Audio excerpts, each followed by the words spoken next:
विश्व न्यूज 24/7 का हर दर्शकों को सादर प्रणाम, जोहार, सलाम। दर्शक, 3 राज्यों की 3 विधानसभा सीटों पर हुई उपचुनाव के नतीजे ने भारतीय जनता पार्टी को बड़ा झटका दे दिया है। लेकिन ये मुख्य विपक्षी दलों के लिए भी ये कोई अच्छी खबर नहीं है। सबसे बड़ा उलटफेर बिहार की बांकीपुर सीट पर देखने को मिला, जहां चुनावी रणनीतिकार से नेता बने प्रशांत किशोर की जनसुराज पार्टी ने बीजेपी को सबसे सुरक्षित माने जाने वाली किले को एकदम चकनाचूर कर दिया। दर्शक, इन उपचुनाव के नतीजा बीजेपी का साथ साथ विपक्ष का लिए भी खतरे का घंटी क्यों है, चलिए हम लोग अब लोगों के पास ये साझा करें। दर्शक, बिहार की बांकीपुर सीट के नतीजे राजनीतिक पंडितों को हैरान करने वाला है। इस सीट को समझने के लिए कुछ आंकड़े सबसे आम है। जनसुराज पार्टी के संस्थापक प्रशांत किशोर ने बांकीपुर में 19,324 वोटों की भारी अंतर से जीत दर्ज की है। उन्हें कुल 49.23% वोट मिला है। 2008 में इस सीट के गठन के बाद से बीजेपी यहां कभी नहीं हारी थी और उसे हमेशा 59% से ज़्यादा वोट मिले। लेकिन इस बार बीजेपी का वोट शेयर 2025 के विधानसभा चुनाव के 62% से गिरकर सीधे 34.4% पर आ गया। इसके अलावा मुख्य विपक्षी दल राष्ट्रीय जनता दल का प्रदर्शन बेहद निराशाजनक रहा। पिछले चुनाव में करीब 30% वोट पाने वाली आरजेडी इस बार महज 10.95% वोटों का साथ तीसरे स्थान पर रही। दर्शक, बांकीपुर के सवर्ण की घर उसको माना जाता है।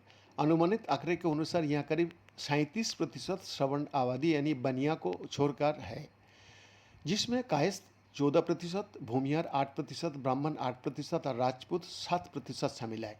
बीजेपी की इस करारी हार के पीछे मुख्य रूप से 2 कारण माना जा रहा है। उम्मीदवार बदला, जिसे स्थानीय जनता ने विधायक पद के लिए उपयुक्त नहीं माना। सवर्ण की नाराजगी, सम्राट चौधरी कुशवाहा को मुख्यमंत्री बनाए जाने से सवर्ण मतदाताओं में नाराजगी के संकेत मिला है। इसके अलावा यूजीसी के नियम, नीट पेपर लीक और युवाओं का हालिया प्रदर्शन जैसे राष्ट्रीय मुद्दा ने भी बीजेपी के कोर वोट बैंक को खिसकाने के काम किया। प्रशांत किशोर ने अपनी सवर्ण पहचान को किनारा रखते हुए सुशासन और विकास के मुद्दे पर हर जाति का वोट उसका तरफ आया, उन्होंने बटोरा है। मध्य प्रदेश का दातिया इस बार, जी हाँ, मध्य प्रदेश का दातिया सीट पर कांग्रेस के घनश्याम सिंह ने बीजेपी को आशुतोष तिवारी को 6,016 वोटों से हरा दिया। हालांकि ये बीजेपी के लिए बांकीपुर जितना बड़ा झटका नहीं है, क्योंकि 2023 के विधानसभा चुनाव में भी ये सीट कांग्रेस यानी राजेंद्र भारती ने ही जीती थी। दातिया के नतीजों में सबसे चौंकाने वाली आंकड़ा चंद्रशेखर आजाद की आजाद समाज पार्टी का काशीराम का है, जिसने 22,527 वोट हासिल किए। ये साफ दिखाता है कि सत्ता विरोधी वोट अब बढ़ रहा है। इन 3 उपचुनावों में बीजेपी के लिए सुकून की एकमात्र खबर गुजरात के मंजलपुर सीट से आई। ये बीजेपी का अवैध दुर्ग माना जा रहा है, जहां उसने 2008 के बाद से कभी 65.5% से कम वोट हासिल नहीं किए। इस बार भी बीजेपी की सत्येंद्र भाई पटेल ने कांग्रेस का भीखाभाई रखारी को 30,630 वोटों की भारी अंतर से करारी शिकस्त दी। भले ही बीजेपी 3 में से 2 सीट हार गई हो, लेकिन मुख्य विपक्षी दल जैसे आरजेडी और कांग्रेस के लिए भी इसमें खुश होने की कोई बात नहीं है। इसके पीछे 2 कारण है। कारण वोटर्स नए विकल्प तलाश रहा है। बांकीपुर का उदाहरण सबसे सटीक है। यहाँ बीजेपी से नाराज वोटर्स अपने पारंपरिक विकल्प आरजेडी के पास जाने के बजाय नए चेहरा यानी प्रशांत किशोर के साथ चले गए। इससे आरजेडी का वोट शेयर बुरी तरह गिर गया।